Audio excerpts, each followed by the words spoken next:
Good morning and welcome to Peace Out, where we are all figuring out how to peace out together, right? We're all doing it. We're all working. You're working on it, right? I know I'm working on it. I'm working on it this morning. There's lots of stuff gone through this little pea-sized brain this morning. Lots of stuff, right? Hope you had a good weekend. Go Chiefs one more time. I don't want to hear it. It doesn't matter. It's irrelevant, but I am glad they won. I was a little worried my Texas Tech boy wasn't going to make it. But hey, I'm going to go back to the Super Bowl. That's good stuff, right? It's just fun. It's just fun. If it's not fun, don't do it.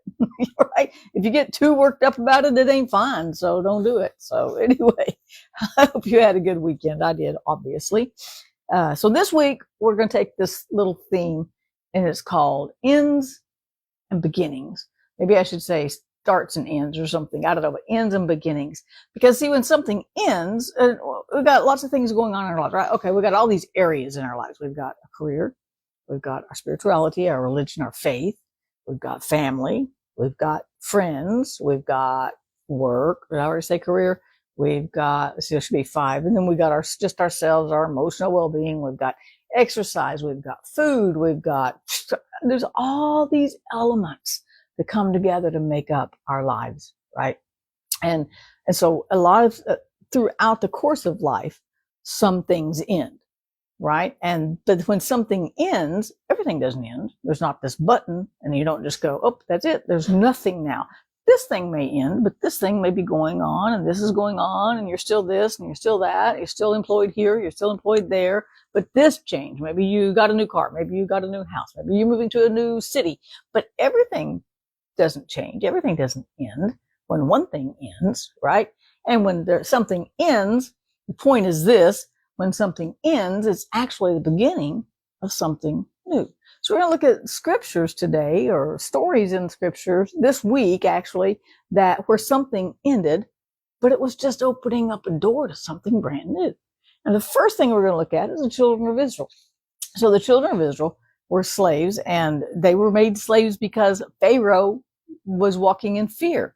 So and I was thinking about this earlier this morning, that how Pharaoh was worried because there was so many of them. He was afraid they were going to take over, which lets me know they probably could have taken over, and somehow they had that slave mentality. They just succumbed to the slavery when they began to enslave them. They just kind of, out of their fear, they just were molded into slaves. They weren't born to be slaves. They weren't meant to be slaves. No one's meant to be a slave, right?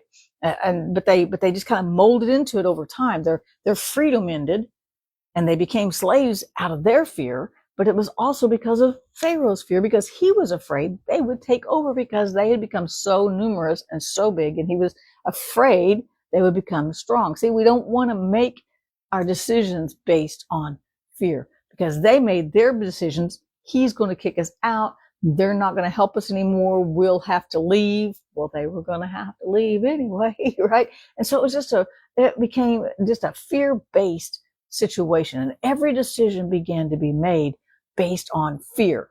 What's the most fearful thing? This or this? Okay, we'll take this one. It's not.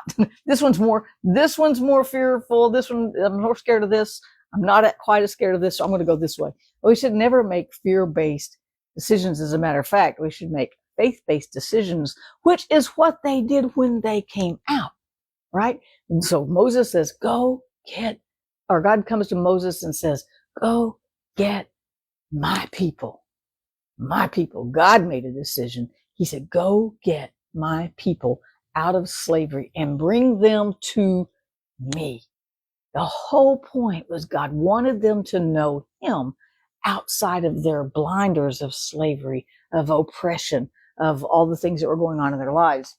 And so the end of slavery, though, was the beginning of a wilderness journey, which really wasn't real pleasant either sometimes, right? And they didn't really seem like they thought it through. Now, they did what God said. They brought their food with them. They brought some stuff with them. And I was reading a while ago where they brought some dough with them. And so they had cake. They could bake cakes along the way as they first left. But did they not think about going through the wilderness and what they were going to eat, what they were going to drink, how they were going to take care of their kids, they just said, God came to get us. Let's go. Slavery has ended. And then the wilderness journey had began. The wilderness is a place it's not like the desert. That's what I always thought. It's not an area that's like the desert. It just means it's not inhabited. Man hasn't touched it. And so here they were in the wilderness for 40 years, walking across, learning about God. It was their opportunity to learn about God. But listen to this scripture. I love this scripture. It's in Exodus 12, 40. It says verse 40, I think. The people of Israel had lived in Egypt for 430 years. That's a long time, right? That's 10 generations, give or take, right? Almost 11. In fact, it was on the last day of the 430th year that all the Lord's forces left the land. The last day of the 430th year of living in Egypt, God said, let's go. Don't tell me he don't know about time, right? Then it says, this night has been reserved by the Lord to bring his people out from the land of Egypt. So the same night now belongs to him. It must be celebrated every year from generation to generation to remember the Lord's deliverance. But that tells me that God knew the second they became slaves. God knows when we succumb to something. He knows when we get overtaken by something. And then he will eventually say, come on. But he didn't just go wipe out Pharaoh and all the Egyptians and go, okay, here y'all go. Now you're not slaves anymore. That would have been crazy too, right? He could have done it that way, but he waited till the last day of the 430th year. And then he said, let's go. And so the end of slavery, which was a really hard thing for them because they had the mentality of the pagans. They had adapted their mentalities, their gods, their culture, their thought processes. They had been trained as slaves. They had been oppressed. They had been burdened. They had been beaten. They had been mistreated. All that goes with all of that. And God said, this is the day. This is it. You're not going to serve another day in another year in this place.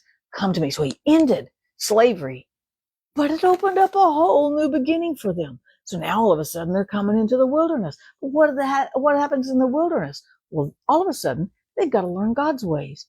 And it wasn't anything like Egypt.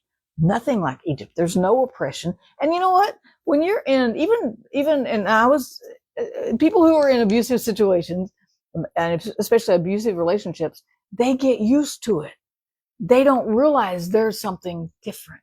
There's something better. They adjust. They learn how to survive, and they think it's all okay.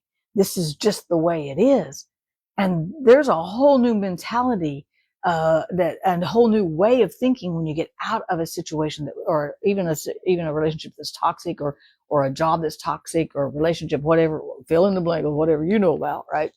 And when you get out of that, it takes time to think differently because you've been in survival mode.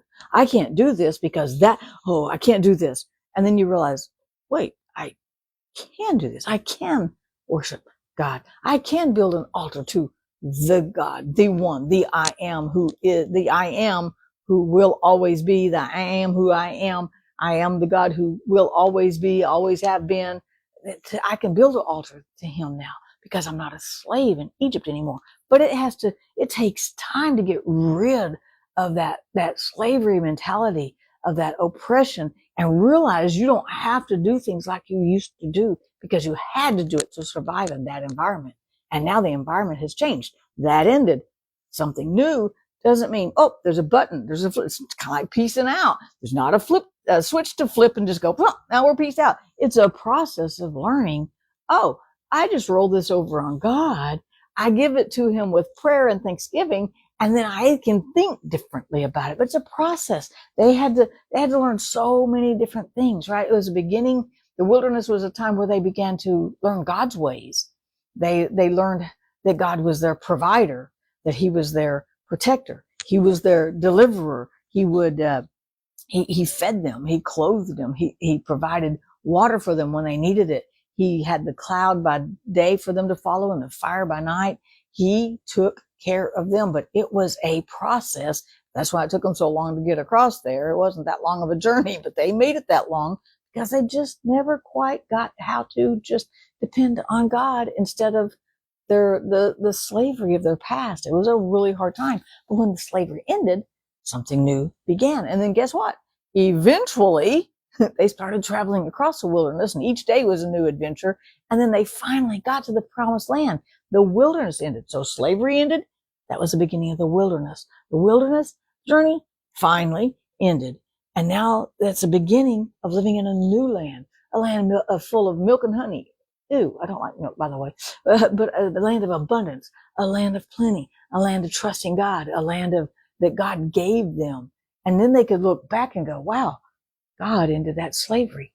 Wow, he brought us out. Wow, he walked with us through the wilderness. He walked with us. He taught us about who he was, how he protected us, how he provided for us, how he was just his presence was with us, and how he wanted to be with us. And then he gave us this new land. Now the wilderness is behind us, and now we have a whole new life to start all over again.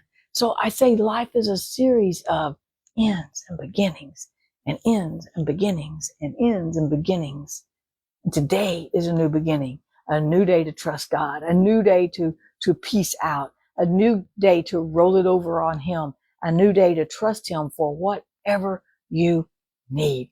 Well, he's got us. He's given us his peace. He's given us grace for today. His mercies were brand new for me this morning. You might say that to yourself. God's mercies are brand new for me, because we can read that scripture and go, oh, God's mercies are new every morning. Isn't that great? But we forget to apply that to us. His mercies are new for me today. His grace is enough for me today. As I come through some ends and into new beginnings, and who knows what's going to happen today. Nobody ever knows. Days just kind of unfold and we just follow him through it, right? But as the day unfolds, we can just continue to just go, you know what? His mercies are new for me today. His grace is enough for me today. I'm going to trust him for one more day. I'm going to peace out today. He's got me whether I'm in slavery, he's got me whether I'm in the wilderness, or he's got me whether I've already reached Canaan and everything's really hunky-dory, because that's just kind of, you'll find that cyclical in life, right? He's got us, and that's why we can peace out. Peace out, no matter what endings and beginnings are going on in your world today. God's got you. Peace out. I'll see you again tomorrow.